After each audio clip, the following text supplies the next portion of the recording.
All right, well, we are live doing It's Just Bodybuilding, but today, just a few days out from the Arnold, Scott and I decided let's actually take our Arnold coverage to the next level, and to do that meant we could have nothing to do with it.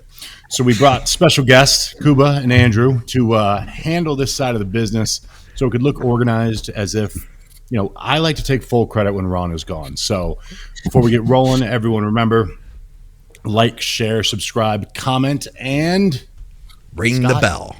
There it is. We got to ring the bell. Also, remember, IamMutant.com. Make sure to jump on there. Use your codes Big Ron or Dusty. That's going to get you guys savings. And your shirt, your mutant is spelled incorrectly, but you could try that too. Get them rolling and get your savings. Of course, get your ISO series, get your all in, and of course, everyone should be on the gear. Lots of gear. Outside of that, let's get cracking with some Arnold coverage, courtesy of Andrew's hard work and Kuba's insight. Yes. Cool. Where do we want to start here, man? Oh, also, too, I wanted to add something real quick, and that's this, that as a fan of going to the Arnold Classic, I remember every year driving down and loading up my iPod at the time. I don't load up my iPod and be like, oh, yeah, there's a good podcast about the coverage, and there's these guys that are going to be there, and I would listen to all the bodybuilding podcasts, like all three of them, on my way down there. So now we're going to return the favor, and for anybody coming to hang out with us at the Mutant booth at the Arnold Classic, they can listen to this show on the ride down, Dusty. Yeah, we do it for the people, and again, that's why we brought these twos on. So we're going to do a little breakdown. Andrew has done the hard work of picking up about we're going to get bold here and say the assumptive top 6-7 people, and then kind of show them up and have a little chat. So let's get popping, rocking. All right. So I think when you got a serious eye, like whenever you're doing, a preview of like the Arnold, the Olympia, or a big show that's bringing some of the best athletes, I think it's important to kind of break them into groupings. Meaning, like in my mind, there's 3 guys in this show that could win the whole thing. Right. If they all come in at their best, it's going to be an awesome show. If only one of them comes in at their absolute best, they're probably going to take it. So, I have like groupings. My first grouping is the top 3. And I've got Samson, Andrew Jack, and Derek L in that group. I think these guys are proven. At least Samson and Derek are. They're both former Olympia winners or current Olympia champion holders. But and Andrew's been on the rise. I mean, I think we've all seen him from the Texas Pro from one year to the next, putting on a legit 20 pounds of muscle in, if not the same or better condition. So I think he's on the rise. And I don't think he's tapped out his physique yet. If he kind of pulls a Ronnie Coleman and really fills out those limbs, he could be the next guy. And this might be, the show where he makes that statement. What do you guys think? Oh, man. Is Andrew even competing? I haven't seen any updates. And the training updates I have seen, it doesn't really look like he's competing in a week's time. Unless they're old training update. Right. I think it's old because I did message someone to confirm that. Yeah, so before today's podcast, I actually wanted to see if there's any updates. So I actually watched his YouTube, and it's got to be old stuff, because if we are judging his condition based off these clips, I do not think he's competing. Right. Yeah, I think on his YouTube he had older stuff. Like I didn't see anything that was new. And Andrew, didn't you say too? You noticed that like a lot of the open guys are hiding right now. Like they're not posting as much as they were before. Yeah, and obviously, maybe it's bodybuilder superstition. I feel like the amateurs want to show what they look like every 5 minutes leading up to a show. Good pros, they kind of want to hold their cards themselves, And maybe it's more of a mental maturity, mental security thing. Like, why play these games of, oh, I look this way, or so-and-so looks this way in the gym. Wow, he's got that crazy pump. Like, I don't know if I think it's maybe just a maturity thing. And they're like, hey, I know what I need to do to look my best. And if my best, could feasibly be these other guys, then I don't need to show it to anyone to get likes or, accolades from the online world. You know what I mean? Right. Yeah. I could see that. I actually miss, that's probably one of my things I dislike about the current era is I used to love the surprise when you'd go to the shows and they'd walk out. I mean, we all know, the most popular being like 03 Ronnie, when he walked out and the whole world went, oh, That's what you've been doing. Because if he had shown it in advance, it wouldn't have had that same effect. You know what I mean? Like, you know, I've told this on the show many times, but I was at that show real close. And when he walked out, the guy behind me just started laughing because it was like he didn't know how to react. So humor came to mind. You know what I mean? The show ended as soon as he walked out. So I'm hoping that some of these guys will do that. But then on the other end of the spectrum, you know, you got guys like Sean that are showing their physiques 10 days out. And we were talking about it last week. His 10-day out pictures look better than I've ever seen him on stage. Yeah, look at these, Andrew. We were looking at these last week. Yeah. Look at that. Just freaking crazy. I've said this 100 times, I think, on our show, Scott, that if you take Sean's dimensions and put him on a frame of like a Ronnie Coleman, he's as big, if not bigger, than Ronnie Coleman in terms of muscle density, maybe even better shape and structure, you know? I mean, he's just short, you know? Yeah.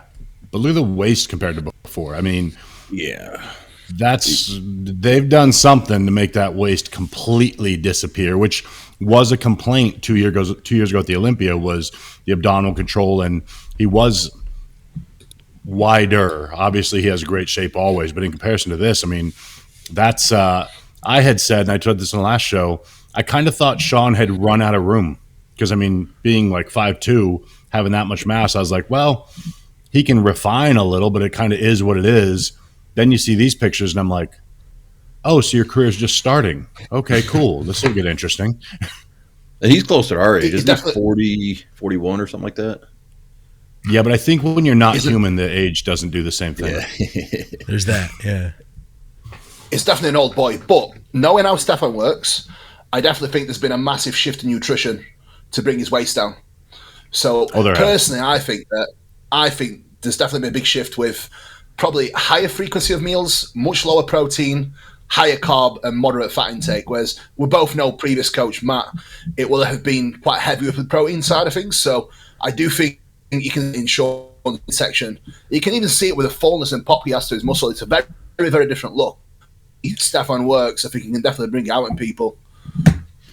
Yeah. I also wonder about maybe compounds being used and overall PED load. I feel like other coaches maybe he's worked with in the past have kind of, you know, I'm not going to say relied on PEDs, but definitely maybe a little bit more push things than maybe Stefan. I feel like Stefan's got an eye and he's like really on the ball with his clients, because it seems like the last 2 years, all of his guys are just coming in better and better from show to show, you know? And it seems like that attention to detail, which really can only be done with an eye on nutrition, cardio, stress loads, all those things that I feel like a coach like Stefan's doing right now. Would you guys agree, or do you have anything about that?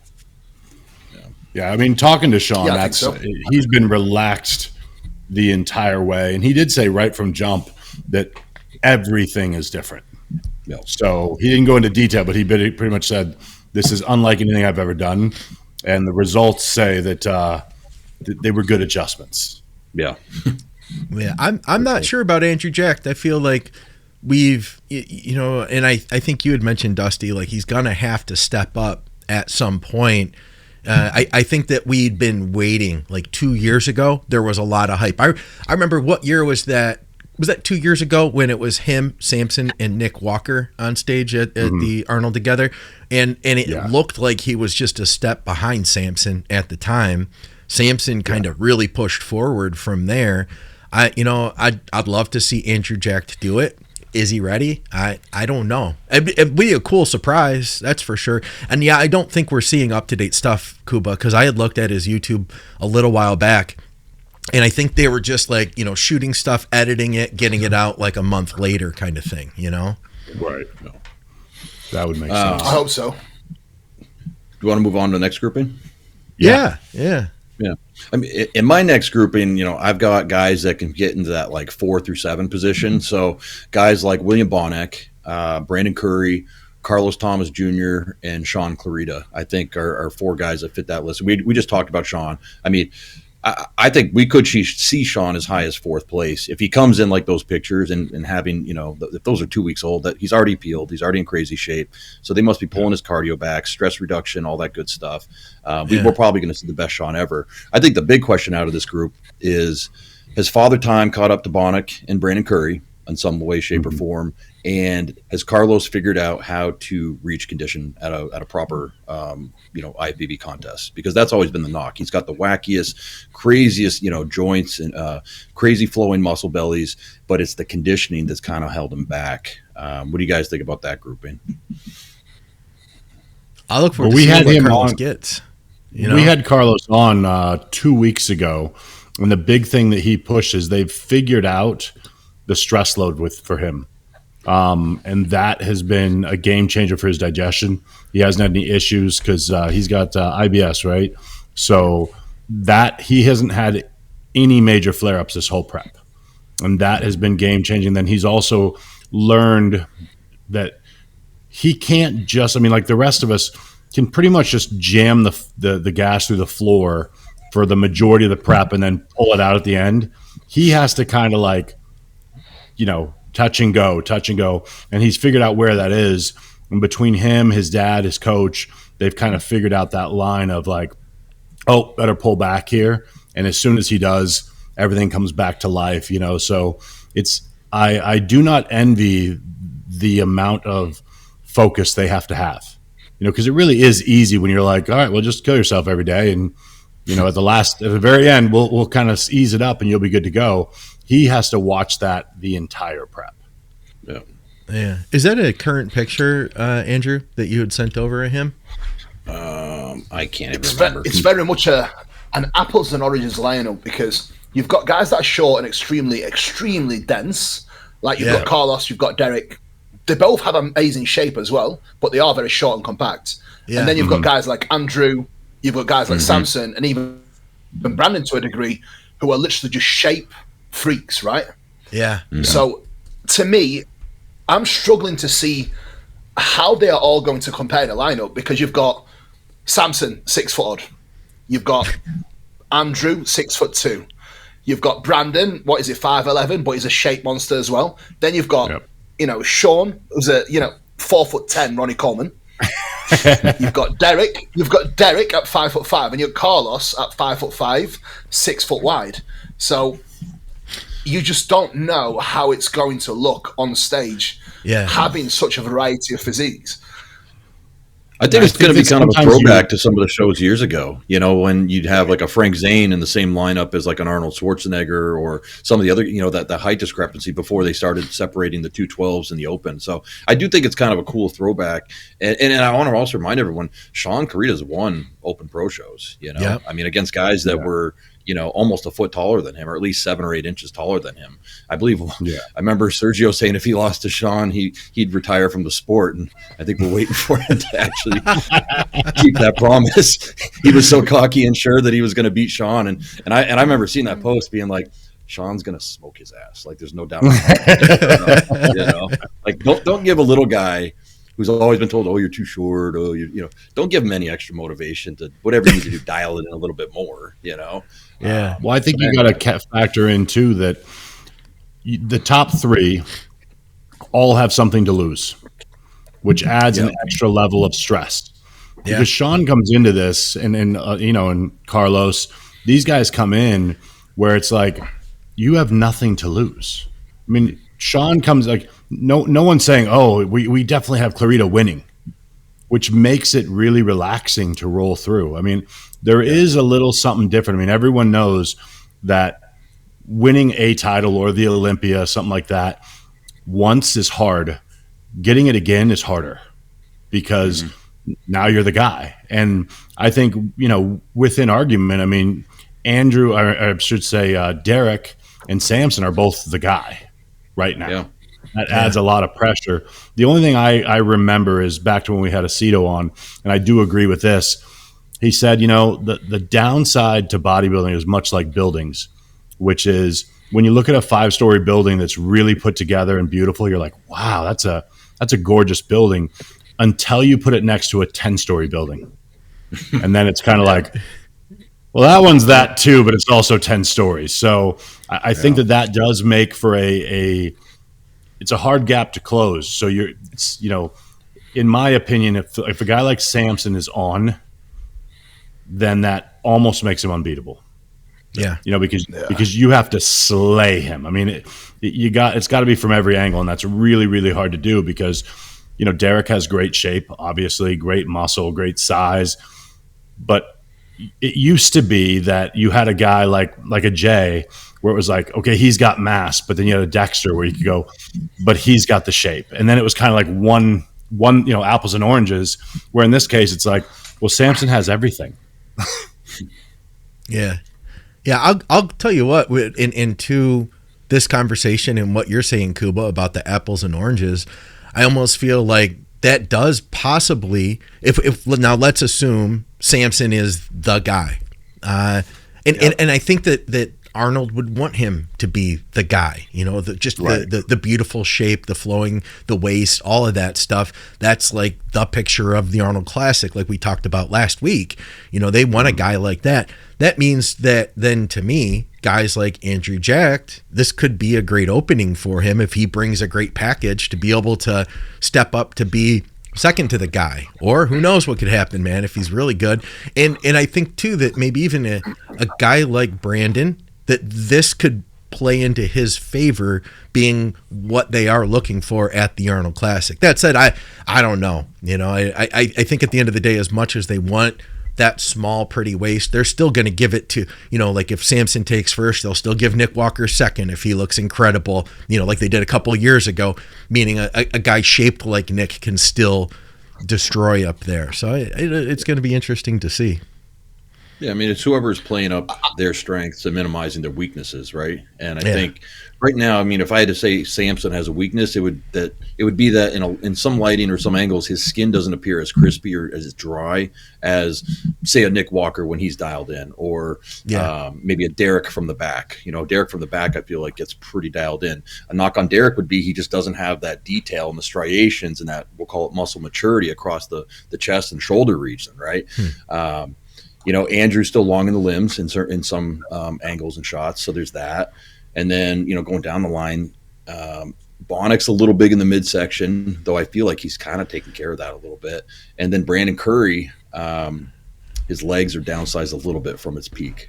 So everyone's got their strengths and weaknesses. I think it's all about maximizing your strengths, minimizing your weakness. I'm excited to see what Bonnick does, because he's been improving, the last 6 months. I remember seeing him 6-8 months ago and thinking, oh man, he looks a lot smaller than he used to. But I feel like he's filled out a lot more than he had. And we've got, let me ask you guys, can you think offhand who are Arnold Classic winners here? Because I know that we've got Samson, we've got Brandon, we've got Bonnick, we've got some previous, not only Olympians, but we've got previous Arnold champs too. True. I'm really interested in seeing what Derek does, because is it a muscle maturity thing, or is it just that every single time Derek stepped on stage, he just wasn't full enough and he wasn't really himself? Because when you look at his quads and you look at some of the updates, his chest isn't as grainy, no, but it does show a lot more detail than it normally does on stage. Same as quads, at like 3-4 weeks out. Yeah. So is it the muscle maturity thing, or is it just a peak thing? That's one thing that we'll actually get to find out. Having seen Derek in the gym a lot during his Olympia preps, and seeing him train chest, no, I agree with you, Kuba, because, and I know, what you look like in the gym under gym lighting doesn't necessarily transfer to your stage lighting, but you would think that like those improvements have been made. And so I would actually agree with you. It might be a fullness issue, and maybe his lats just fill out like crazy, and none of that glucose is sequestered to the pecs properly. But because in the gym, he's got full round pecs, crazy striations, and you would think, oh, shoot, he's made a lot of those improvements. And then you see the show, and you're like, so maybe it was just more of a conservative approach from Hani when he was working with him. You never know. What do you think, Kuba, about the change in coaching and how you think that could be better or worse for a guy like Derek? Personally, I think it's going to be better for Derek.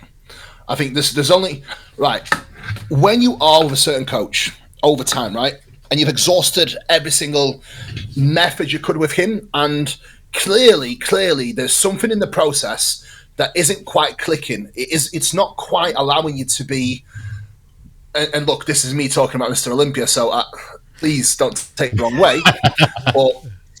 But when you look at some of the updates from Derek, and they are not photoshopped, when you look at some of the videos, on the videos, 3-4 weeks out, Derek looks unstoppable. He looks fucking crazy. Like, the condition, the fullness, the roundness is off the chart. Something happens in that peak week, in the last 2 weeks, where one, he loses his legs completely, and two, he loses his arms to a degree and his chest. Mm-hmm.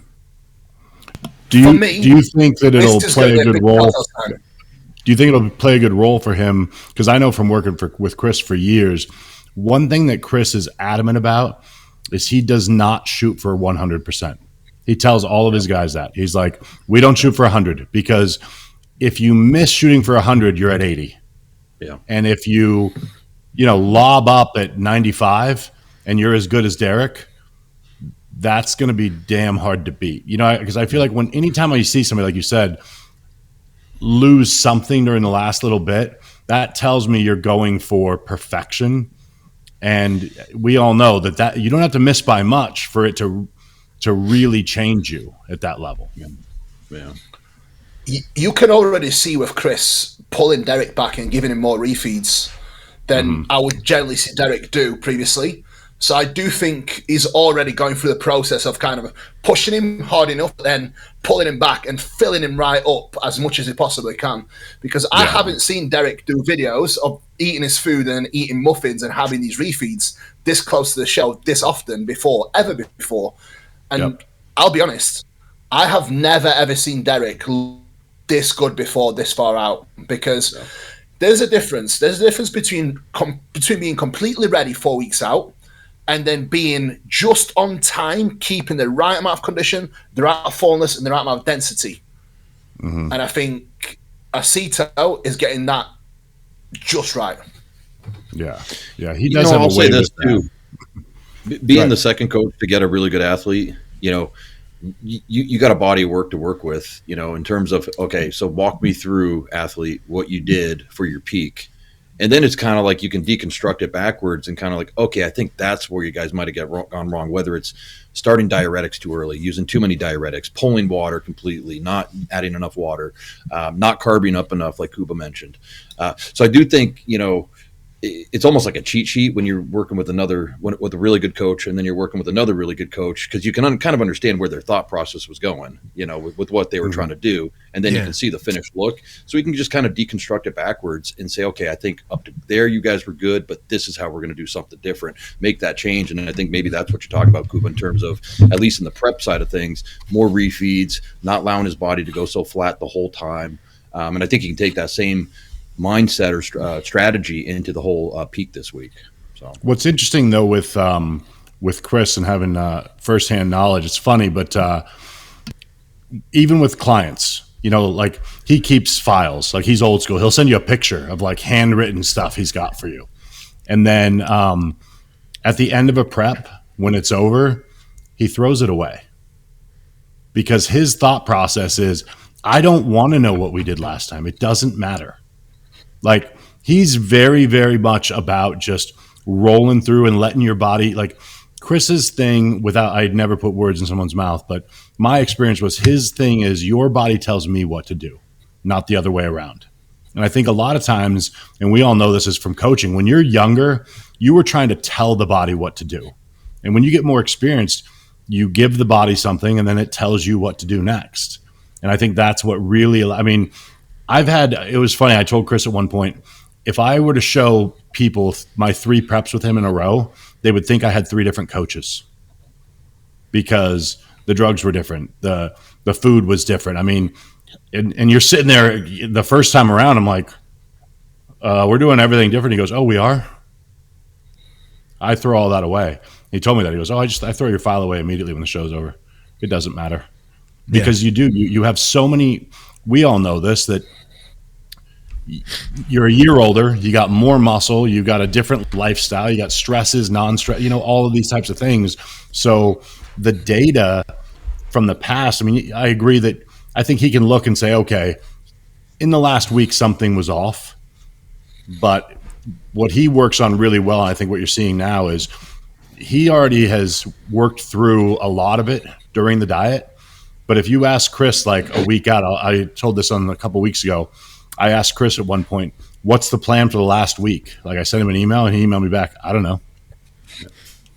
And because he doesn't know, he's like, "Your body will tell me what we're going to do." And it's funny because when someone's that relaxed as an athlete, you become relaxed. You're like, "Oh, okay, cool." You know, makes it really easy to follow. So I hope that he just slays it, because I think you've got a bunch of guys, all with new coaches, all with new eyes.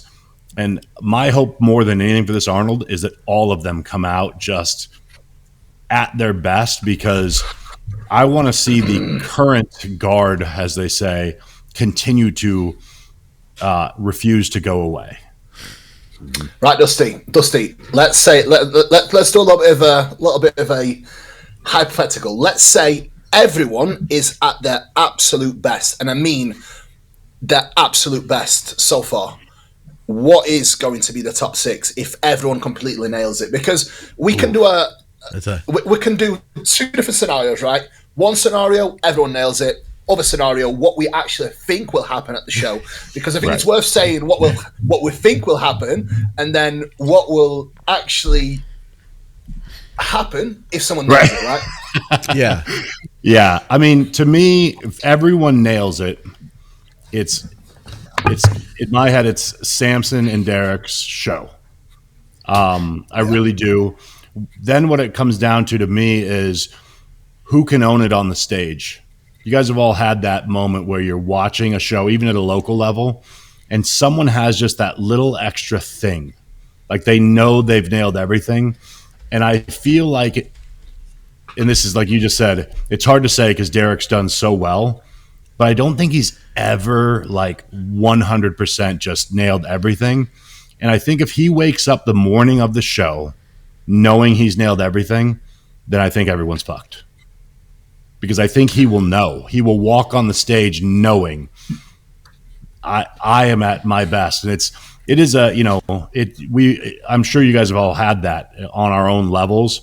When you wake up in the morning, you look in the mirror and you know it's on, you're like, ooh, I mean, we're done here.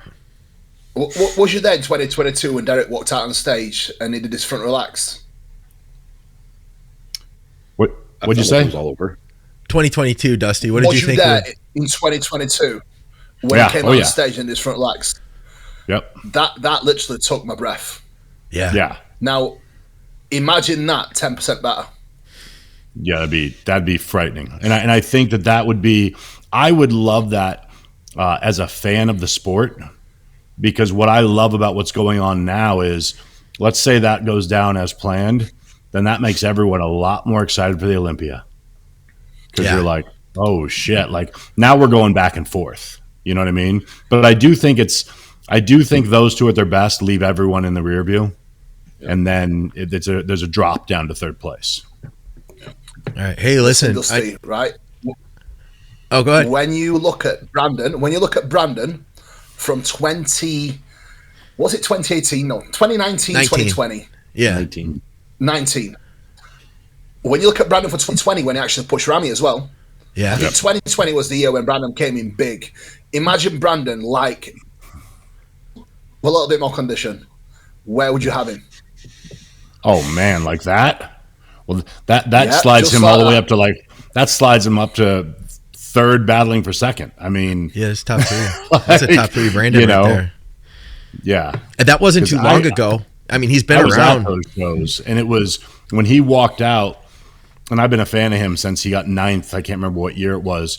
And it was like, it was so funny because at the Olympia, he left and like no one really talked to him because it's so early in his career. And I walked over to him and I was like, dude, I don't know what you just did, but you just put the entire IFBB on notice that you're here, you know? And he definitely did after that. So, and I would love to see that because obviously we're all huge fans of him on the show. We've had him on. He's fantastic. And I think that people tend to throw away guys as it's funny, but like once you've been at the top, then third place means you're like, oh, your career is on a decline. And I'm like, yeah, third best in the world and you were a little off. I mean, if you nail it, are you the best again? Possibly. you know? Yeah. Hey, listen, Andrew grabbed us a bunch of pictures too of the classic guys. I don't even know who all these guys are. You grabbed a bunch of them, and I know, Dusty, you had a bunch of stuff too. Oh, you had some overrated, underrated, and all that stuff too. I have some stuff to harass these two more than anything. It's going to be good. How about this guy right here, though? How about this guy for classic? Oh God, yeah, Mike. Honestly, I think he shows up anything like the Olympia. It's a very distant first place, and then the rest of the field. I think he really made a statement at the Olympia last year. Yeah. Oh yeah. What do you think, Kuba? Do you know what? I had him beat this in probably 3-4 poses. Yeah. Yep.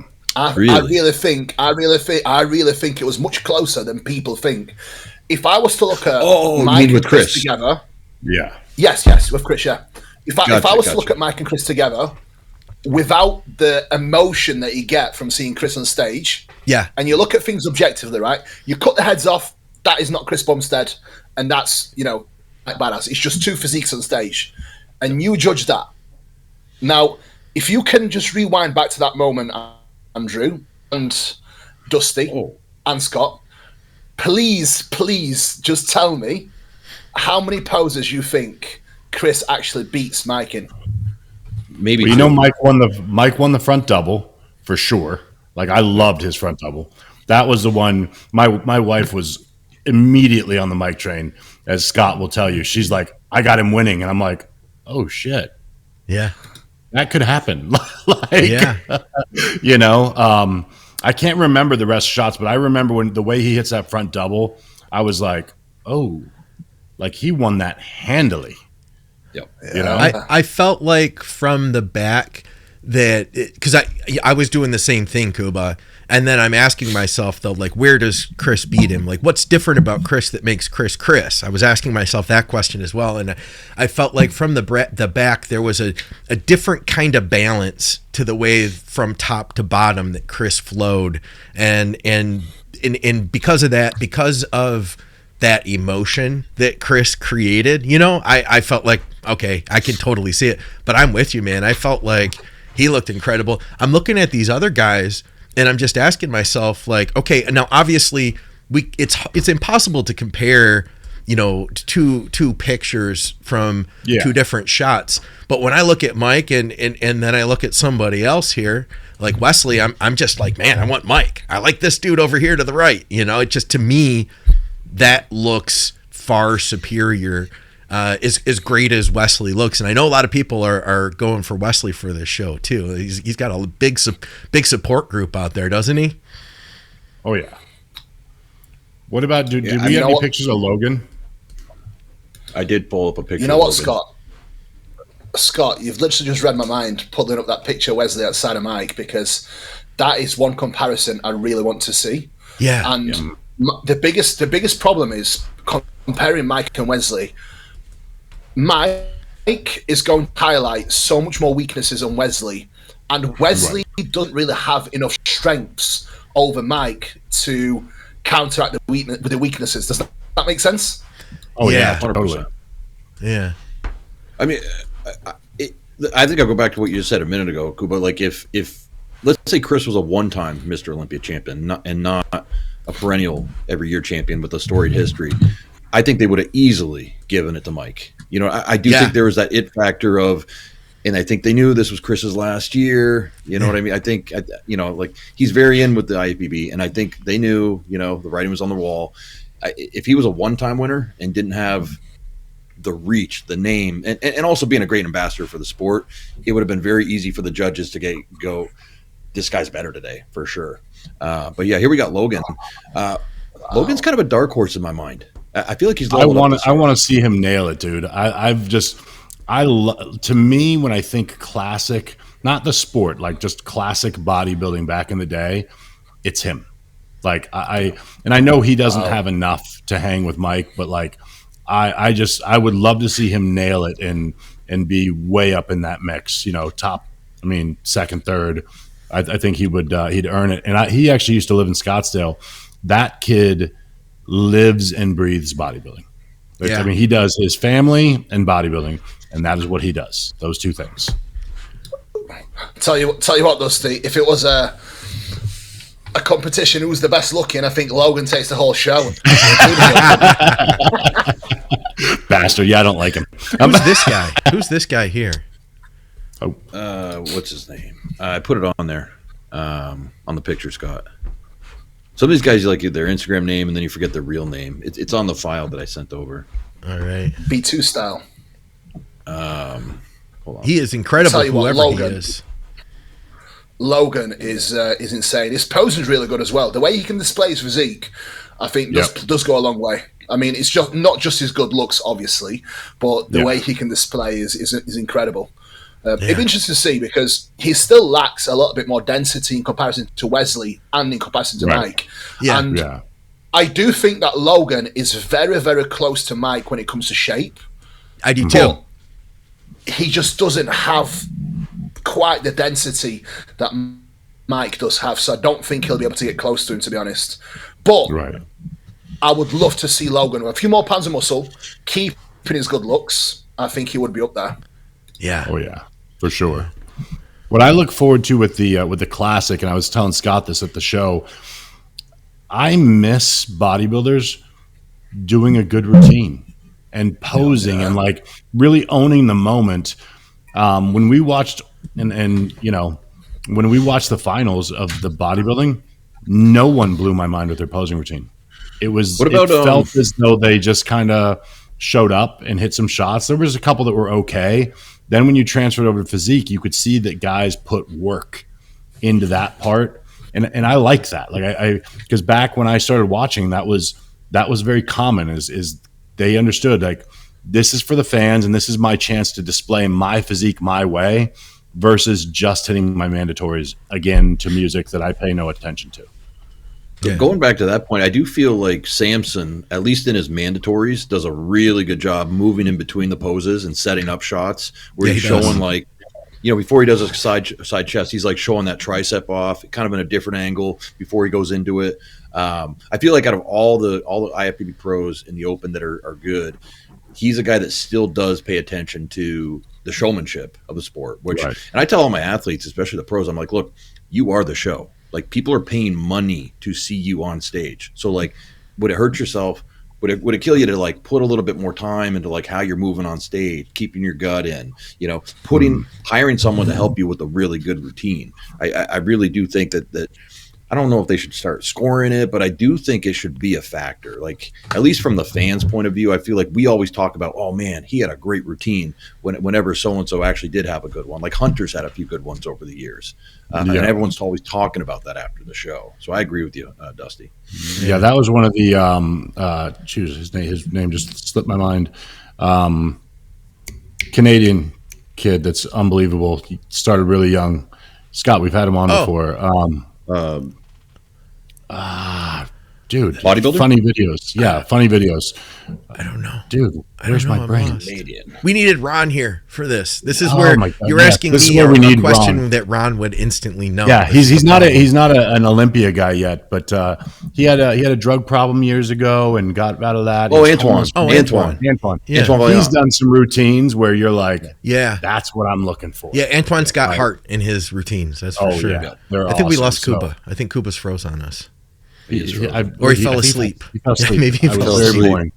We are a little boring. I'm sorry about that, but doing my best here. I wanted to ask both Kuba and Andrew a question. So, because we've talked about this before, Dusty, I always want to do like, I have this thing in me where I want to get people like amped up that are going to the Arnold.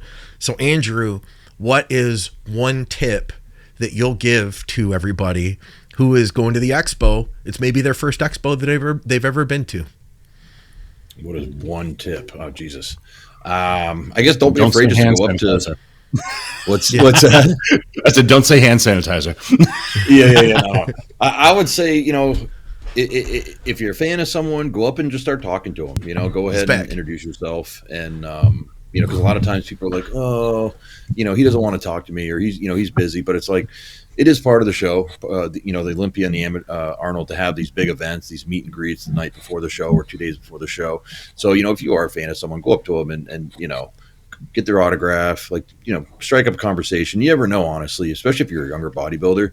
Like, you might end up being good someday, and that guy, might end up looking up to you in some way, shape, or form. So, I'm not saying it's likely, but it could absolutely happen. I think we've all had situations where older guys in the gym, at least, who we used to look up to as we rose up the ranks in bodybuilding, now they're coming to you asking you for tips on like how to do this or how to improve on that. So sure, it could end up being the same way with Samson. You might be able to teach him something.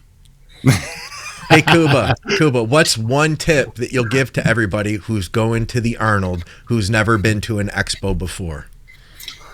Do you know what, Scott? I've never been to an Arnold expo before, but one tip I can give you going to an expo, just let it all soak in, because every single time I attend any expo, any show, it's a firm reminder as to how much I love bodybuilding and the community that bodybuilding actually has. I mean, getting to meet people like you guys in person is a complete different ball game than it is just speaking on a podcast or listening to on podcasts. So I think more people attending, getting that experience, I think goes a long way, because you having a conversation with someone on a consultation, even on the phone, is just way different than, Dusty grabbing you, shaking your hand and actually giving you his time of the day.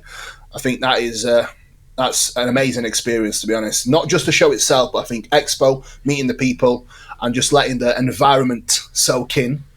It's great.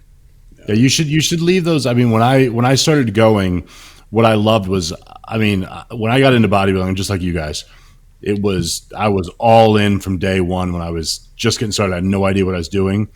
But when I would leave an expo, it was like coming home, and I tripled my dose without taking anything. Because you come in, and because some of these guys, they take the time and they teach you something, or that they say something that just rings true, and they've been in your shoes. I mean, Kuba, look when you started versus now. It's kind of wild when you look back and you realize that you were literally in their exact same place, and you meet somebody and they say something that maybe they didn't realize how it would hit you. But it's definitely something I used to always leave just amped up, even before the show. Just the expo and the energy, and having that many people in the same room that have the same passion as you is like a jolt. Let me ask you all one question. What is the most impactful thing someone has ever said to you? And it doesn't have to be bodybuilding related. Just one impactful sentence that you still remember to this day that has made a difference in your life. This one's kind of funny, and I told, Scott knows this one, but this was impactful in, I guess, a negative, positive way. But, and I'm sure Dusty was involved in this back in the day, like getting on the forums, like, intense muscle mayhem, get big. And I had posted, I think I was 18 or 19, and I'd just done my first show, and I posted some pictures. And the guys on Get Big, just started riling on me. And one of them that was great in particular was like, looks good. What'd you specialize in, the 100-meter freestyle or the backstroke? Okay. And other people get all pissed off. I laughed my ass off. I'm like, it's funny. I was like, but call it motivation or call it determination. It definitely made me get back into the gym and work hard and not miss a meal for 15 years straight. So thank you to I can't remember her screen name now, but thank you to you 18 years ago picking on me. It was awesome. I think a little bit of bullying's good. Oh, that's yeah, great. Mate, I got bullied heavy in my first gym. The first bodybuilding gym I went to, I used to get told I'm just a fat little prick all the time, because when I finished boxing, the amount of body weight I gained within the first 6 months, I got heavy at 16. So there was all he's not going to be a bodybuilder. He's just a fat little, idiot coming in with his school uniform. And now these guys actually train at my gym. Some of these guys that was giving me the abuse. So I just said, Andrew, it turns around pretty quickly now. They're in the late 50s. And they're asking me for advice now. So, yeah, it's funny how the world comes around, right? Yeah, that's what I was saying about that last example, about how you never know, that young guy that you might take under your wing and say something positive to, you might actually be looking up to him someday and asking him for tips on how to do this or that. So that's cool. The reason why I actually go on, just you first. I was going to say mine was easy. It was early in my career, probably 2010, 11 in there, I was at the Olympia and I was over at the gas booth, like just going through stuff, seeing their clothes. And I hear this deep accent go, Dusty Hanshaw. And I turn around and it's Flex Lewis. And I'm like, why do you even know my name? You know what I mean? And he goes, I watch all of your videos when I'm doing my cardio. Oh, that's cool. You gotta put more videos up. And I just remember thinking like, okay, here I am, trying to get a pro card. Just kind of got to this level. This guy's, and he started messaging me. I need more videos. I'm out of videos and I'm doing stuff. And I think it was a wake up and understanding that, in this sport, I think what a lot of people lose is I had no confusion when I got into bodybuilding. Like, oh, I'm going to be a top Olympian. Like, I knew I wasn't built for this like these guys were. But if you have passion for the sport and you have something to bring to the table, there is a spot for you in it. And having someone like him do that, Jay pulled me aside many a times during my career and reminded me, like, don't forget your wheelhouse, which is the marketing, which is the videos, which is this kind of stuff. And the stage is just going to kind of keep you rolling and keep you relevant. And having guys at that level take the time to give you advice and, and keep an eye and watches was wild, because it really did remind me that there is a place. Because I think a lot of guys, you see it online, somebody will post a picture and people are like, why are you even bothering? It's like, why don't you ask Sam Sulek while he's bothering? It's worked out okay for him. Do you know what, Dusty? I think you nailed it. You've nailed it there. Yeah. Yeah, I can think of a few. Changer. I can think of a few. I'll just share one real quick, and that was the first show I competed at. I don't remember the guy's name, but I'm still friends with him on Facebook. I don't think he competes anymore. He was a light heavyweight, and I was like, man, how do I get to where you're at? He looked so good. He didn't even win. He took second overall, I think. And he said, if you stick with this, you can take it as far as you want. You can take it as far as you're willing to go. And I didn't quite even know what that meant at the time. Do you know what I mean? Because as far as you're willing to go means how much are you willing to dedicate? How much do you as an individual with your genetics need to dedicate? And are you willing to do that? But I never forgot that. You can take this as far as you're willing to go. Yep. That's very true. I love that. I had a guy, actually, it's pretty funny. My first open show I did, I was 19.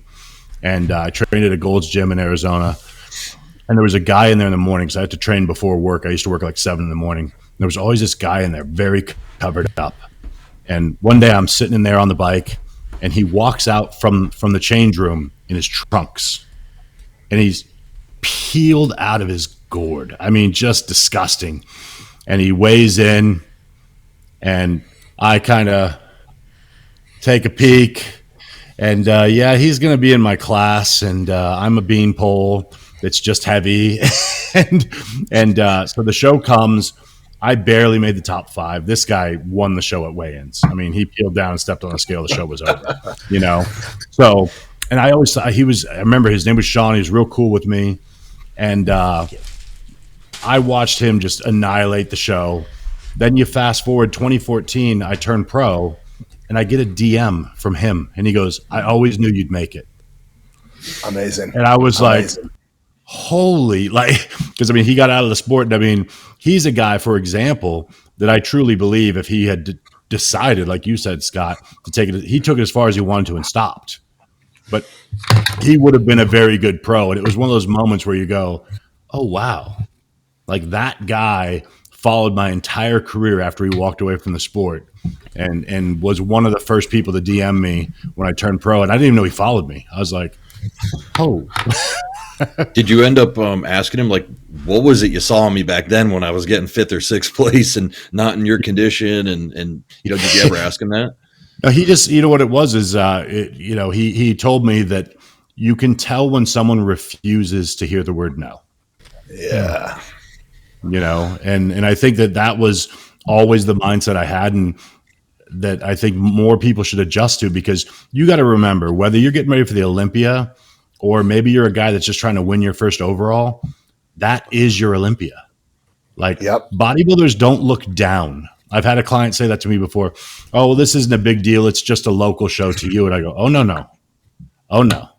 Every show's the Olympia because it's your Olympia. You win that show, that's your Olympia. On that note, isn't it annoying when you see a local competitor and they say like, oh, I'm not taking this one seriously, or I'm just going to get qualified, or I'm just going, and it's like some other guy's not just going to get qualified. He's going to win the show and he's going to get that qualification. Then he's going to go to nationals and he's probably going to place top 5 if you have that attitude, Yeah. You know what, Andrew? It's a bit of a defeatist attitude, but I think in this day and age, it's very easy to fall into that attitude because of the caliber of athletes that we do have at the moment. So I do think people can have that mindset. Now, let me give you mine, and I think Ron is going to appreciate that one if he actually listens to it. Oh, my music teacher was Arctic Monkeys, one of the Arctic Monkeys, the lead singer Alex Turner. No way. Right. His dad was my music teacher, Mr. Turner. Okay. Yeah, and the best teacher I've ever had, by the way. He never ever owned a mobile phone, never had a phone, hated it, and refused to have one. He drove a Honda S2000. It was quite cool back in the day. Big long hair. Anyway, as you can imagine, at school I was not a pleasant child, right? So a lot of teachers pulled me into this room, and it was like, he's never going to be anything. He's going to be this. He's going to be that. He's not interested in learning. He's just interested in training, interested in doing this and that. And Alex Turner's dad, Mr. Turner, turned around to them all and said, "This kid will be whoever he wants to be." And I will literally take that to my grave, because it's given me the self-belief to literally be able to continue pursuing what I actually believe in and what I love, and make a decent career from it. Now, it's a great point that you've made, Andrew, with people taking the attitude of just having a go and just turning up, because in my competitive history being a pro, that's somewhat the attitude that I had, because I never had any shadow of doubt that I would even contend at any of the shows that I did as a pro back then, especially when I did my first few pro shows, right? And even this year, like, I'm not going to win, but the attitude that I have this year and the mental attitude towards prep and everything I do is completely different this year. Like, I am going to do my off season and I am going to prep like I am going to the show to win. Right. If you take that approach and take that mindset into everything that you do, the results will be far better, because to me, it's not about winning the show. It's about having an impact, and it's about doing what I love. And I can imagine it's probably the same for Dusty, because although Dusty hasn't had an amazing pro career, the impact Dusty has had on people and continue to have on people has been huge through what he does. So it's not just about competing. It's not just about placings. To some people, success is measured very differently. To me, it's measured very differently. And to me, it's about self-development, self-progression, right? Learning, being able to get better and continue to move down a path. So sometimes, guys, you need to catch yourself with how you think and how you approach things. I think on that note too. A bit of a tangent. I do apologize, guys. I'll show Good. you. I like that. On that note, Kuba, I feel like because I've been watching a lot of your videos, especially the shorts, because I've got that short attention span, and I just watch a few of them while I'm eating between work and stuff. But and one of them was your video about washing rice, right? And you were very descriptive about it and about how to do it and why, and almost militant about it, right? And I like to read the comments too, and they're like, "This guy is serious about his business, and his business is bodybuilding." That was one of the comments, and I was like, "Yep, that's what I get out of it too." So yeah. To your point, I agree. Wait, hold on. Washing rice. I don't wash rice. I've heard of washing rice. Kuba, inform me. Why do you wash rice? I seriously don't know. Have you ever seen what the rice looks like? First off, I just put it. So listen, I always have used, as Dusty calls it, raw dogging rice. I put it directly in the pot and I boil it. Now I've stepped it up. Okay, Dr. Marr felt bad for me. He wanted to send me a gift. He sent me a rice cooker. So now what I do is I fill the pot up with water. I dump the rice in. I put the lid on and I flip the button. Done.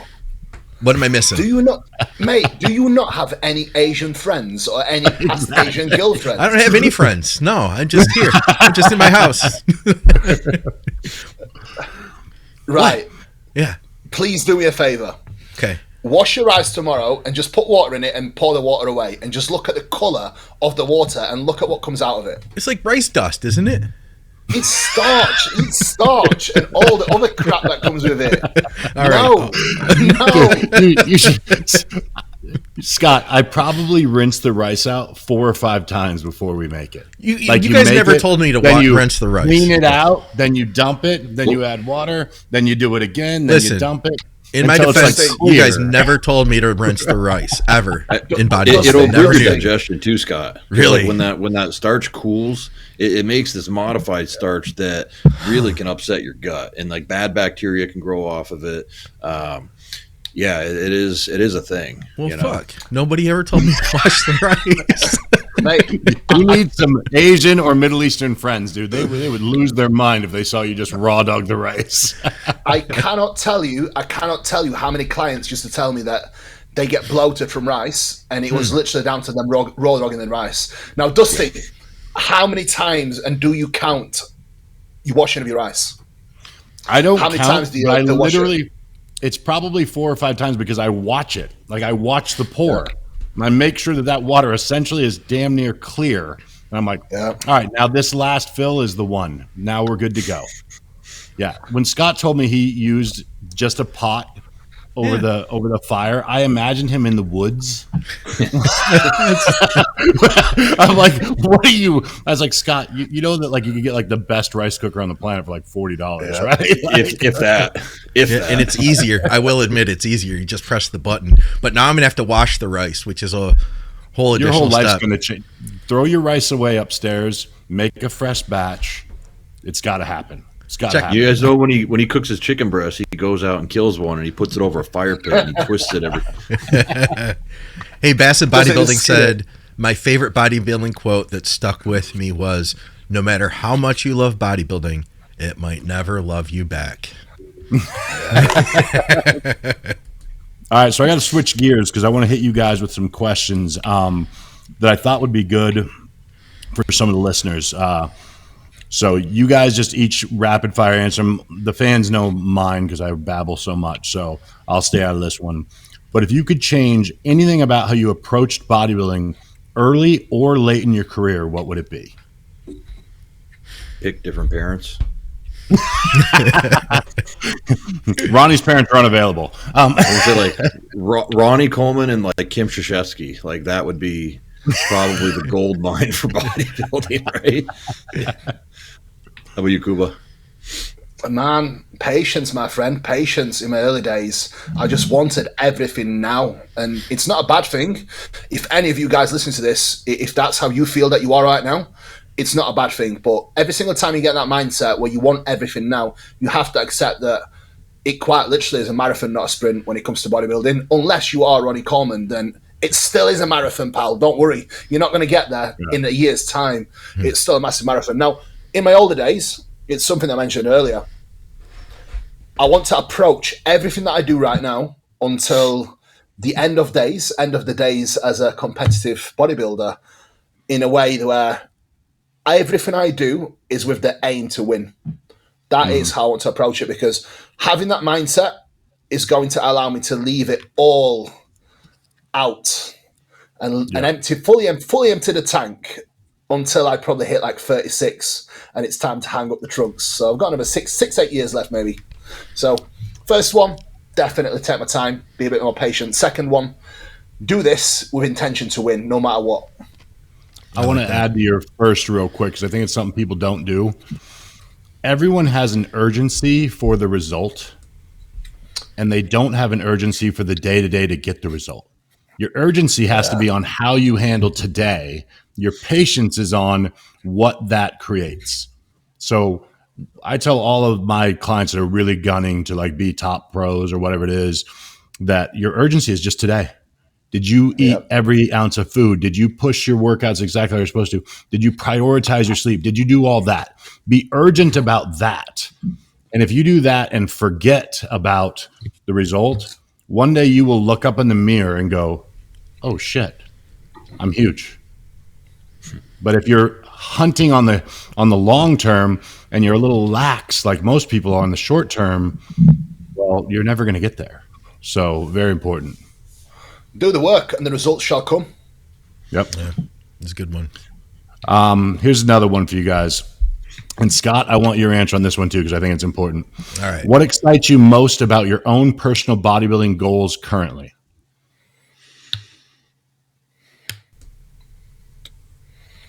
I'll take it then.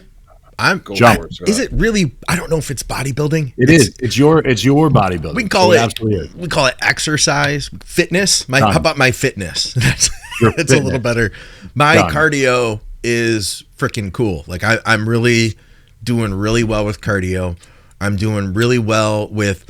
I think that some of my issues, and Victoria's been telling me this for a while, has been with not my lungs, but the way that I breathe. And I'm retraining myself to breathe through my back. So even doing things that I think back to like 6 years ago and like asked me to do some push-ups. And I was like, okay, I'll do 30 push-ups and, just stand up, keep walking around. There was a point a couple of years back where I'd do like 5 push-ups and my core started shaking, and it just had to do with my breathing. Anyway, I'm retraining all that stuff, and I feel my absolute best. So I can't say enough about how freaking excited I am right now to be able to exercise 5 days a week or so, train with weights, and do cardio nearly every day now. It's like I feel better. I feel way better. I feel like that I'm losing fat, just healthier overall. I can't wait to get labs. I'm going to do some lab work right after the Arnold. So there's a lot I can talk about with that. Well, that's my TED Talk. Dusty, I am excited to step on stage with more confidence, and I'm excited to step on stage feeling and looking like a legit pro bodybuilder after now I have been in a surplus for 37 weeks. So as you can imagine, I am very much ready to diet. A few more weeks and I will... I bet. What about you, Andrew? I was going to first say, Kuba, you've stayed in pretty darn good shape that whole 37 weeks. So it wasn't like it was you got fat or any of that kind of stuff. You always look like a good bodybuilder of like, man, is he 6 weeks out from a show or is he really 30 weeks into his off season? But I would say I'm most excited in bodybuilding terms for some clientele that I got this year. I picked up a bunch of good pros that I think have the potential to, win pro shows, go to Olympias, that kind of thing. So in terms of my own bodybuilding, I'm happy that I can still train with some of them and hang. I'm 41 years old now, so the body doesn't work the same way it does. I don't do the compounds like I used to, but I will say that like my attention to detail with diet, I eat the same 6 meals, 365 days a year almost. We do maybe 4 to 8 free meals a year, it feels like, and the only thing that changes is the amounts based off whatever day it is. But so it's really just, I have good consistency. I'm happy about that. For me, the main thing is digestion. Keeping digestion 100% all the time is what's crucial. So yeah, clients and just being able to hang still. Name 3 traits outside of physical genetics that you believe are paramount in someone becoming the best bodybuilder they can be. Discipline, consistency, determination. Nice. I'll add patience to that because we've already been talking about it. And also, I don't know what the word is, but the trait to kind of believe in the trait to imagine. Confidence. Well, beyond confidence, it's more like faith. It's more than belief. It's being able to see, like with your mind's eye, what you could look like in 2 years of literally doing the same things every day. You know what I mean? Like vision, kind of visualization. Yeah. Yes, exactly. Yeah. I have a funny story about that. I got to throw in real quick. So I prepped this kid for a show. It was maybe his 3rd show working with me. And I told him, I said, we need you to visualize. I said, I want you every night to imagine. And I said, all right, let's do your side tricep because it's his favorite shot. I said, I want you to visualize what the final look is going to be on stage every day. But I'm talking, I want you to think about your delts, your tris. He had crazy abs and obliques. I'm like, I want you to see all that all the way down to your toes every day. So he's like, okay. And he started telling me, he goes, I'm spending about 5 minutes every day doing this. And I was like, great. Cause he was like a yogi kind of guy. So he really got into it. So he does the show. There's a photographer at the show that is selling pictures at the time. You know, you could actually buy like sets. And during prejudging, he was shooting pictures. And then before the night show, because they were still on sale, you could still buy, he just dropped off a bunch of 8x10s backstage and just threw them all up, you know, of different classes and whatever. So he walked over and looks and sees his picture, and I just see him start laughing. I'm like, what? And he turns around, it's a side tricep, and he just smiles. He goes, I've been thinking about this for 16 weeks. And he says, This is exactly how I saw it. And it was one of those chill moments. I was like, okay, that was pretty real. Like, the guy took one photo of you and put it up, and that was the one. So, Scott, what about you on the 3 traits outside of genetics are paramount in someone becoming the best bodybuilder they can be? I really like this one that somebody added in the stream. If Ron was here, he'd say persistence. Yeah, that's the truth. Yeah, I'll add for the audience here. Ron's not dead, by the way. He's just doing a meeting on a mission. That sounded weird. Yeah. If Ron was with us, dump out some of my water. Oh, I forgot one more thing. I'm excited about for my fitness, Dusty. Yes. So I learned about washing rice today. That's going to be part of my plan. Yeah. All right, let's see here. I got a few more because I like these with you guys. What's something that you guys think trips up bodybuilders most and makes it more difficult for them to maximize the effectiveness of their training? Listening to other people, like other than coming up with either your own plan and seeing it through, or if you have a coach, asking everyone else's coach and everyone else in your gym what they think about your plan, and then taking 10 different things and trying to make your own plan. I think you need to have a clearness of plan, a clearness of goals, and that gives you the information on if what you're doing is working, right? I mean, it's a lot of bodybuilders have that short-term mindset where, you know, they just don't want to believe that it's going to take as long as it's really going to take, you know? So yeah, I just think, you know, quieting all the noise, coming up with a plan with your coach or yourself if you're doing it yourself, sticking to it, and then having measurable ways to figure out if you're being successful. Yeah. Once someone masters that, Andrew, great point, by the way. Once someone has mastered that, I do think then they need to have an open mind to potentially try new methods. I think a lot of people, a lot of bodybuilders especially, they are so stuck in just that one-dimensional mindset that they refuse to almost try anything new. Yeah. And I think sometimes that can actually cost even careers, never mind progress. Yeah, I was going to say, to add to those two things real quick, when you're following your plan, I think it's really important that although we're saying to stay urgent on the current, patient on the results, you also need to be watching and making sure that, I mean, if you go 3 months and you're not seeing change in your physique or in something has to be adjusted. And I think a lot of people, they do put together a plan, they just execute. And it's like, I want to see, I tell all my clients, even though you check in every 5 to 7 days, I make sure every month there's undeniable progress. Because if there's not, or if there's an area lagging, I look at that area and I'm like, okay, we got to upend that area. There's something wrong. We're going to play with it. Send me some video. You know what I mean? Because like you said, it's finding what is, you know, once you know what works on a body part, you can leave it alone, but still keep an eye, make sure there's progress. But, you know, like for example, me, I mean, I banged my head against the wall for years training biceps the same way I trained back. Heavy, pull. And then finally I woke up and was like, let me see what these 30-pound dumbbells are, and curl them very slowly. And, you know, to this day I laugh. I'll be in the gym curling with like a 30, 35, and there's a kid next to me heaving 50s. And I'm like, you might want to glance over to your left and see the guy that's twice your size using 30s, but whatever. I got one, and that's getting lost in rabbit holes. I found that, and this is something that I've seen a lot of guys do who listen to the podcasts. And, you know, we'll have some of the podcasts like Drugs and Stuff where we're talking a lot about gear, and there's a different group of people that'll gravitate to that than to this podcast or to Scott Stevenson talking about, you know, carb loading or something.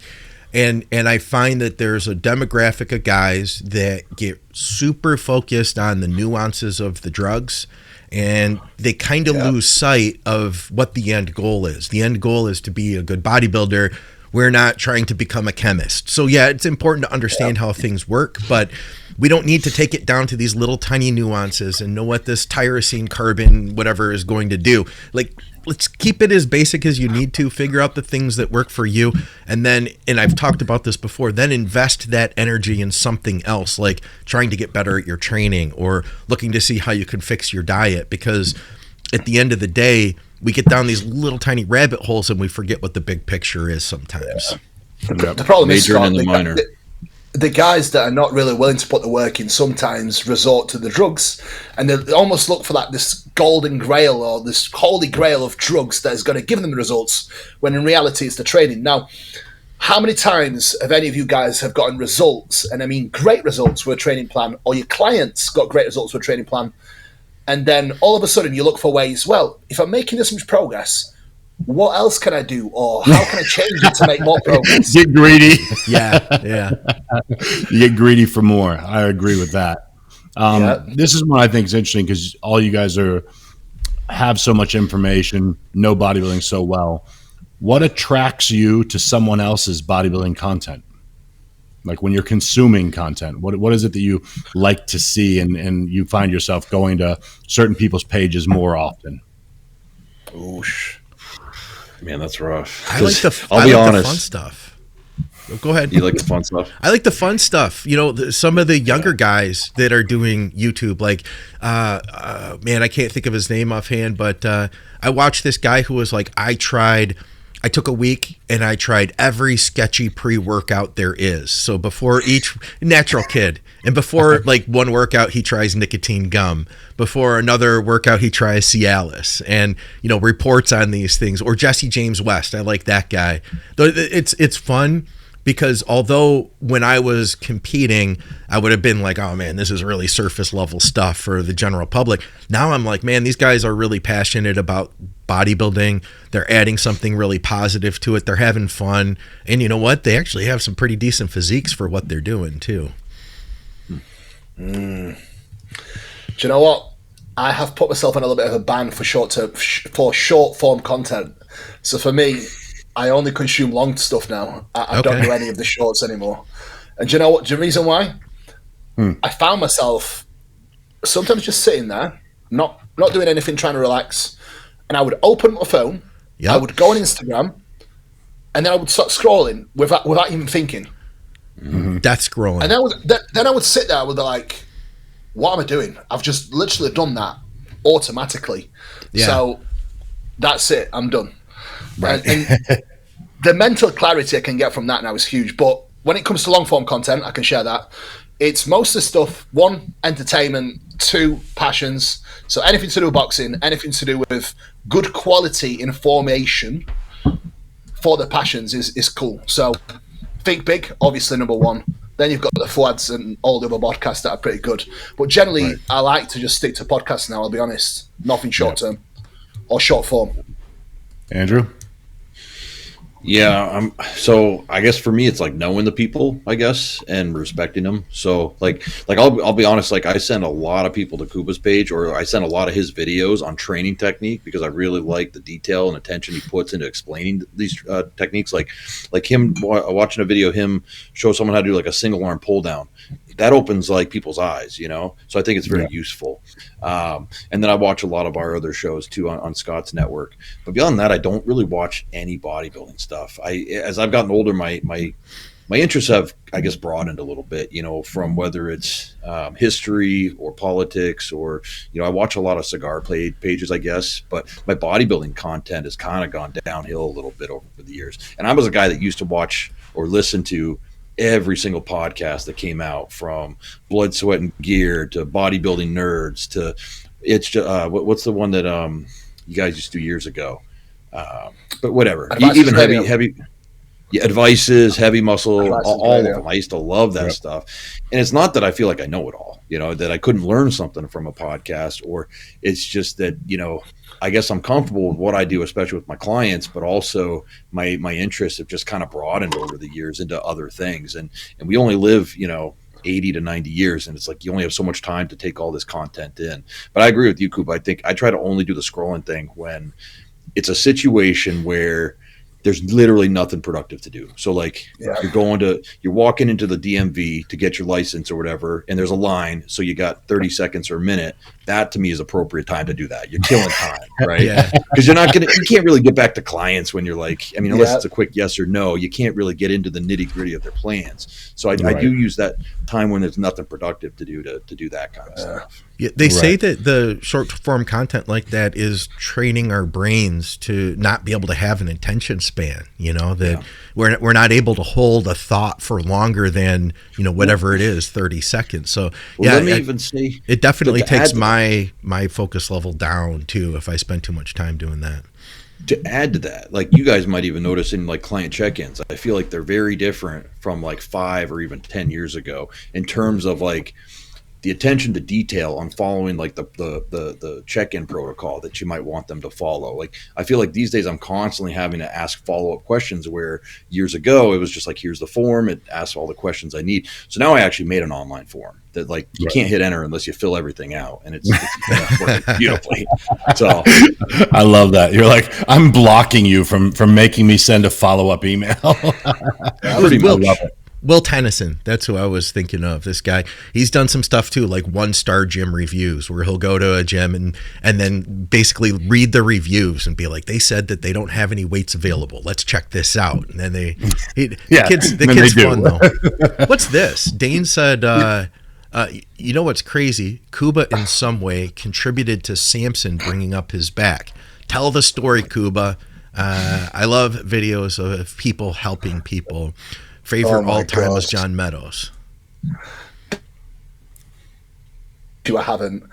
We literally had one session. That's it. Okay. And that's all it took? Is that what you're telling us?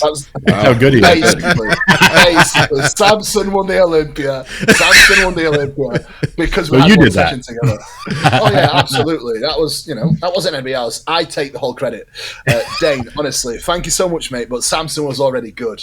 I don't think my session has made that much of a difference, I'll be honest.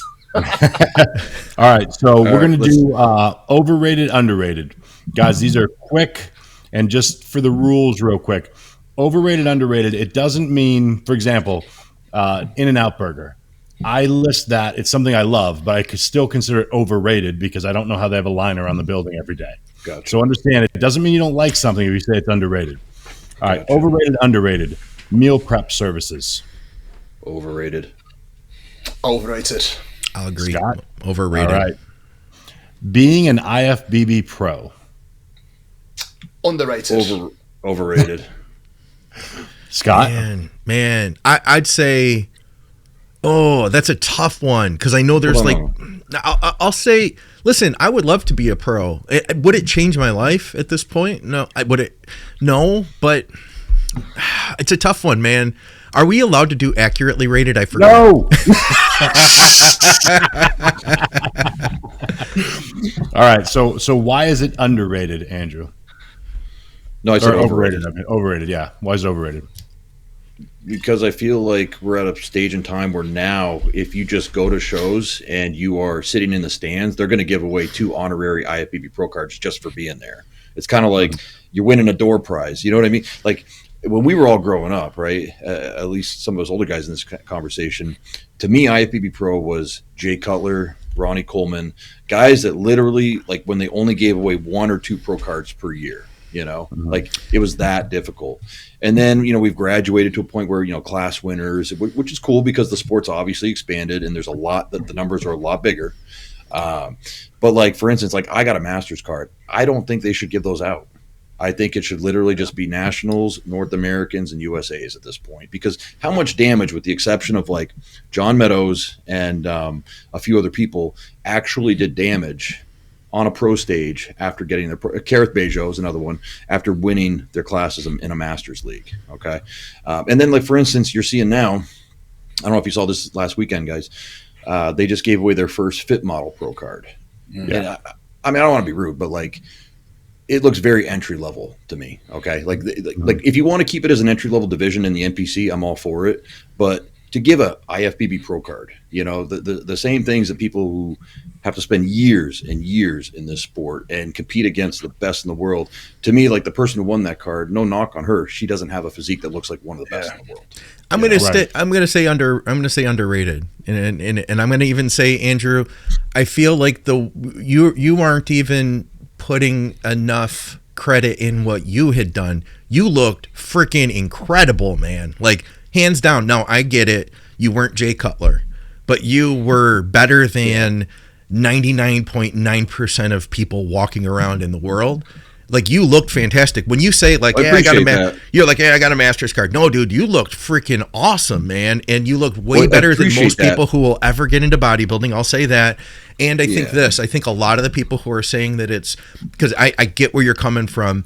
And going by society, a lot of society, when I say our community, our society, a lot of people say it's overrated now, but a lot of the people who are saying it's overrated can't do it. Right. You know what I mean? Yeah. A lot of the people are just commenting online. Let me hear your spin, Kuba. You got a pro card, Andrew. There's people out there that still have trained all their life and competed all their life and haven't got a pro card. Now, in UK and Europe, they're still only giving out pro cards to winners. Mm-hmm. So it's still not that easy to get a pro card. Yeah, I agree. And the only guys that I see say, oh, it's bullshit these days, it's so easy to get a pro card, are the guys that haven't got a pro card. Right. Yeah. So, and the thing is, Andrew, you displayed a pro standard physique when you got your pro card. There's a big difference. I appreciate that. Yeah, you look good, man. I still think it is underrated to a degree because it's not that easy to get. If it was, everybody would have one. And in grand scheme of things, there's a lot more people competing now. And if it was that easy, you'd see a lot more pros than we do now. I think you also got to back in one thing that I remind people of is when you look like yourself, Andrew, and you said like, I'm not even one of the best. Okay. But you're saying that because you just said you shouldn't have a pro card. Well, there's a world of people bodybuilding. So in the world, you are the top however many 100 or 1,000 best in the world. There's not many people that can say that they're in the top 500 or 1,000 at what they do on the planet. And when you do that, I think it really kind of changes things because it's real easy when you're saying, well, I'm not Jay Cutler. It's like, yeah, but if you were the 300th best golfer in the world, you'd know damn well you're a hell of a golfer. Yeah, it's a good point. So that's how I look at it. Okay, another overrated, underrated. Motivational quotes. In my opinion, overrated. Overrated. Scott? I'm going to go underrated then. He's just doing it to spite you guys. Here's why. Because at the end of the day, you're either going to do the work or you're not. So maybe that's a motivational quote itself, but that's the only one that I ever needed. It's either you do the job or you don't do the job. And you get the results if you do the job or you don't get the results if you don't. It's as simple as that to me. And people are going to do what they really want to do at the end of the day. So it's like anyone that didn't reach their goals, to me, that there was and goals, I mean reaching a great physique. I'm not saying like reaching a pro card or winning the Olympia. Okay, I'm saying reaching a good physique or an excellent physique.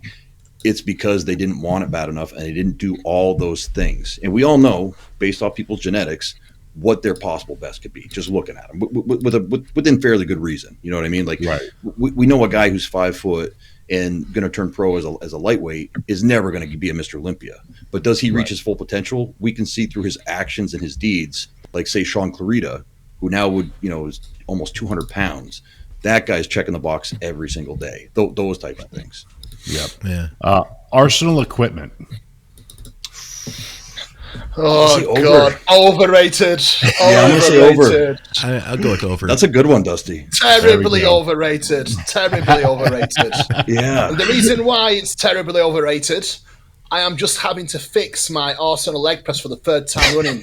So you're not alone. I've heard other people dealing with that.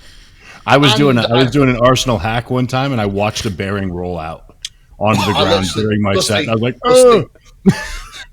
I had to fix the hack twice as well and had to buy and put new bearings in it because Arsenal Direct wanted to charge me a fortune for them.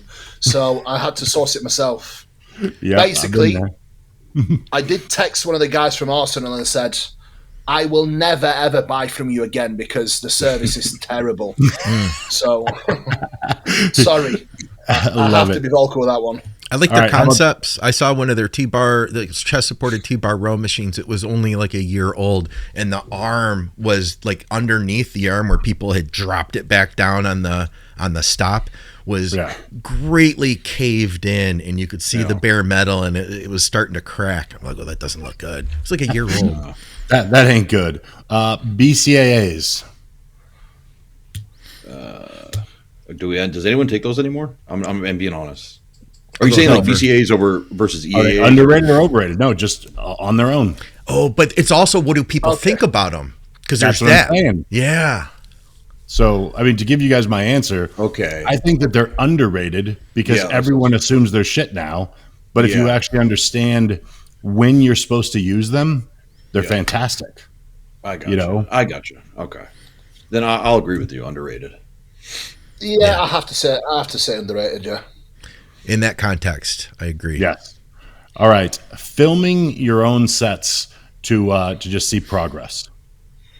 Underrated. I'm going to go over. I'm going to go greatly underrated. There you Greatly go. underrated. I agree. He went in. Scott's learned to go in because I harassed him for like months. Here's the thing is that because I'll have clients that I ask to shoot video and they're like, oh, listen, I don't have a tripod. And I'll be like, that's okay. Just set your camera on something. It doesn't have to be perfect. We're not posting this to Instagram. And then the next check-in comes around. I'm like, hey, whatever happened to that video you're going to send? Oh, yeah, man, I got into my workout. I totally forgot. But trust me, it's really good. Finally, 3 weeks down the road, they shoot the video and they tell me, oh my God, that doesn't look anything like I thought it did. Like I thought I was actually pausing at the bottom. I don't see anything. There's no pause. And I always tell people too that in any sport, they play back the tapes. And that's what we're doing here. Yep. Let me defend myself. So I ask for tons of training footage from clients and they send it. But for me, myself, I think I only ever recorded like 2 or 3 videos. And that was because I think I just grew up in a time where I think of like my older training partners because I was, 16, 17, 18, and I trained with these guys that were already Mr. Vermont champions that were 30. Yeah. And the words they would call me wouldn't be very PC. I can't really say them if you want to stay monetized. So I kind of always hear those guys in the back, like, what would those guys do? And they'd be like, whatever, out of here. Yeah. So that, and it's also like, I kind of have like a no technology in the gym approach. You know what I'm saying? Like I just like being with a training partner and trading sets and talking. And it's just kind of like, I don't know, maybe call it old school or whatever. You know what? Yeah, that's in your defense too at MI40. I think that part of the membership, you have to have a tripod when you sign up. Am I right? Everybody is tripoding.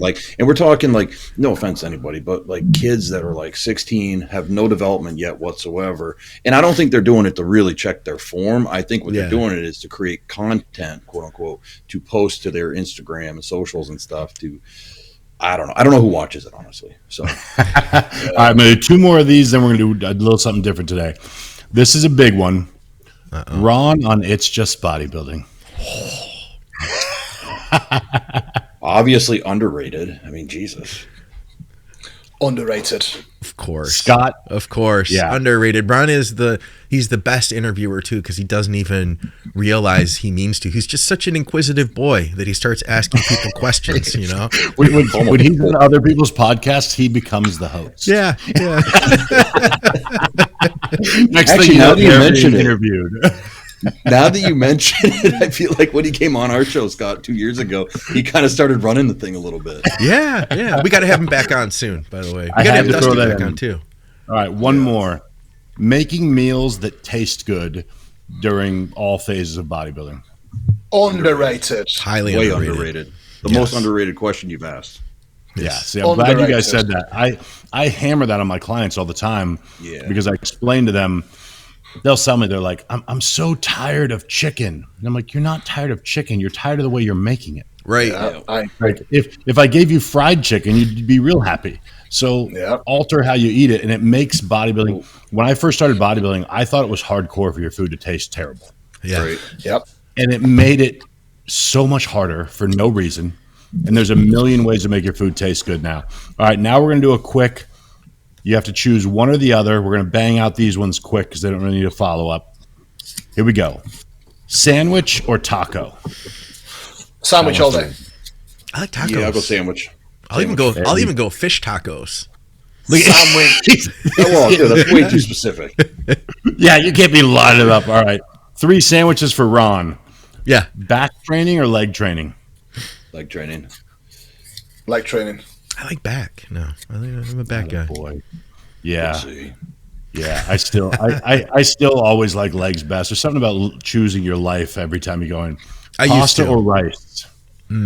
Say it again. Pasta or rice? Rice. Rice. I like pasta, but rice if I'm getting in shape.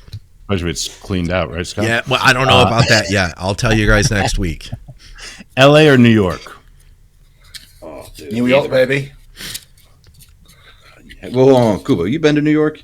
I've not been to New York or LA. I haven't been to either, but I just wanted to Like say you don't want to one. go to either city, honestly. But That's a trick question.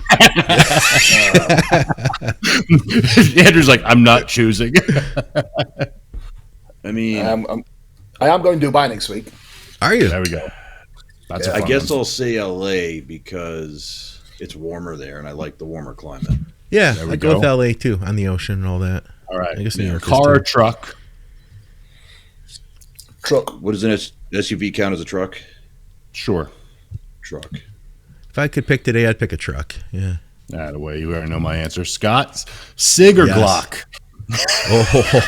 Oh, Sig all day. Sig. Sorry, Peter. I'll go Glock. I've got 4 of them. Yeah. There we go. Well, I'm not against Glock, but I'll take my Sig. In fact, I I got sold a a question Sig. for everybody who's coming to the Arnold. What are you carrying? What is going to be your concealed carry to the Arnold Classic? Kuba's out there going, I don't know. A pen. What's a Glock? Yeah. All right. Headset in your ears or the music from the gym? Silence. Ooh. Music from the gym. Music go. from the gym. Music from the gym. Yeah. It depends on the gym, right? You guys both go to good gyms. I play my own, so. Yeah, you're cheating. Love it. Training partner or solo? Training partner. Depends what mood I'm in. Training partner. Okay. For what I'm doing Scott? right now, it's just exercise. So I'm What good on what my about own. training? What about training partner? But you're like the alpha, so like you get to pick every exercise versus the other way Isn't around. that how it always is? Oh, I sorry. do anyway. Dusty's never done any other way. Yeah. Protan or liquid sun rays? LSR. Liquid sunrays. Liquid sunrays. I did both at one time, and I got my best look back when we used to paint it on ourselves. I found for me, liquid sunrays is really thick, and I had that physique that looked really nasty and grainy. And then I put liquid sunrays on, and then all of a sudden I just didn't look like I had any veins left or any condition left. Versus Protan sits super, super thin. And although I'm not a big fan of that orange color, you could still see all the detail. So one year I put on, what I realized is liquid sunrays would stain my skin. So I'd put it on the night before, then wash it off. And the next day put on 3 coats of Protan, and it looked good. But yeah, that's just my story. Look at Scott just breaking my game once again. Sorry. Liquid sun rays. All right, last one. YouTube or Netflix? YouTube. YouTube all day. Yeah, YouTube. There we go. YouTube's all around. All right, that is all of those important questions everyone needed to know. Wow. As you can see, I Nick, got you one worked for hard you. on this episode. I got one for you, Dusty. Shoot. What's your favorite cigar? My go-to is a 1964 every single day Padron. I have one of those every day. I had one of those yesterday. I swear to God. Yeah. That's crazy. Yeah? Yeah. Or no, 1926. 1926, Okay. actually. Now I think of it. Yeah, that has a little more pepper, but yeah, 64 is my daily driver. Yeah. So I somebody saw asked you us that. smoking a Liga a couple Oh, yeah. weeks ago, and I was like, T52. "Let's see a Love cigar." that. Yeah, I like the T9. I like the T9 a Okay. little better. Yeah. Somebody asked us that on Patreon, actually. They said, what would be the one cigar that Dusty would pick for the rest of his life? That's the one. I start with that every morning. That's my breakfast. Kuba, tell us about your trip to Colombia. Man, it's amazing. Second time, and it was unbelievable. As always, it delivers. It's a beautiful country, beautiful place, and I went for a purpose. So I got stem cells, full job. Got my knees, shoulders, and my entire spine. So I should be bulletproof for the next few years. Quite literally. That's amazing. The worst experience of my life was doing 4 hours total in the MRI scanner. Oh wow! And I don't do well with that. The worst thing was when they slid me in, my shoulders were touching the sides. So I was like, "You're like so this." I was like, yeah, basically. And she just said to me, "Don't move." I was like, I can't. But I am a little bit claustrophobic, and Me too. it was horrible. Ooh. The worst experience of my life by far, because I started getting warm after about an hour, Yeah.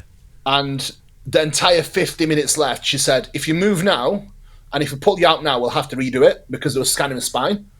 Right. And I was like, right, just don't bother. Right, fine, I'll just stay.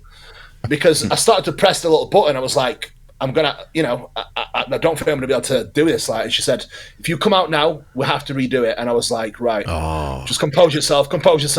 You've got this shit. This is what I was literally channeling my inner David Goggins, because I was like, right, I'm here for a purpose. Terrible. I'm here for a purpose. I cannot tap out. So I did that. Then I said, right, do my knees now. Give me a little break, and then you can do my shoulders. Because then I was back in head first for my shoulders again, so that was pretty horrible.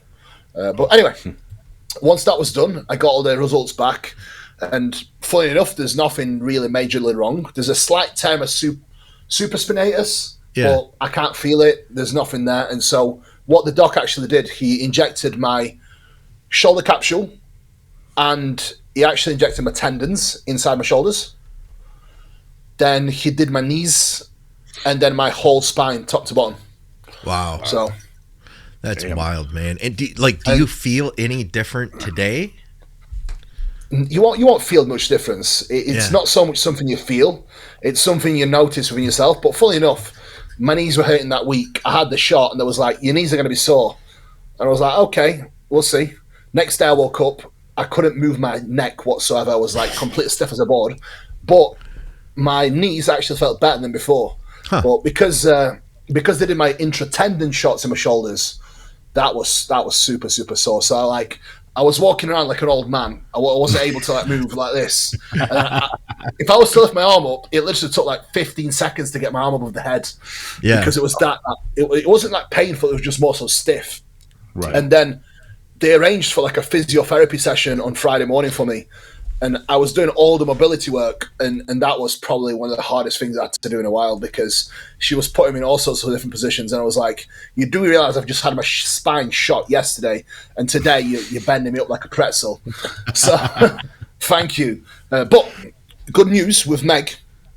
Yeah. 2 years when we went, she had no cartilage in her knees whatsoever. None. Okay. It was quite literally bone on bone, and we do have MRI scans for that as well. And this time round, they did her MRI again, and she has a full layer of cartilage now. You're kidding. Wow. That's insane. Full layer. So she had a top-up job in her knees, and she had her hair. So, and we both had IVs as well. So that should keep me going. Basically, a gram of trend now for a year straight. Yeah. And you'll be fine. Yeah, completely fine, mate. Completely fine. That's awesome. Kidney values will just continue to improve every week. Yeah. No matter what. They feed off of it then. Yeah, that's how that works. Yeah, big time.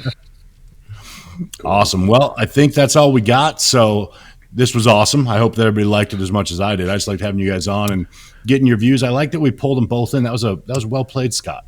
Yes, well thank you. It worked out great. Scott and I rely on multiple people to come in and save us when Ron's not here, and you guys did fantastic. So it took two people to make up for Ron. That's exactly. what. Makes sense. We do what we can. So anyway, that's another episode of It's Just Bodybuilding. Remember to like, share, subscribe, comment, and ring the bell. That's right. Also, don't forget our sponsor, Mutant, always great for the show. Go to IamMutant.com. Get your IsoSurge, get your all-in. Everyone get on the gear. Don't forget your codes, Big Ron or Dusty. This week, use Big Ron. I heard it helps. Since he's not here, it might bring him back. Get your savings, get your stuff. And don't forget, of course, the Think Big Patreon. Take care of Scott. Thanks, guys. Needs that. So keep him hustling, doing all the hard work so Scott can do all the work. Ron and the rest of us can just relax. Until next time, it's just bodybuilding. And see you guys at the Arnold. That's right. All right. I'm going to hit the button here. Things are going to go dark, gentlemen. And we are still here, but no longer alive.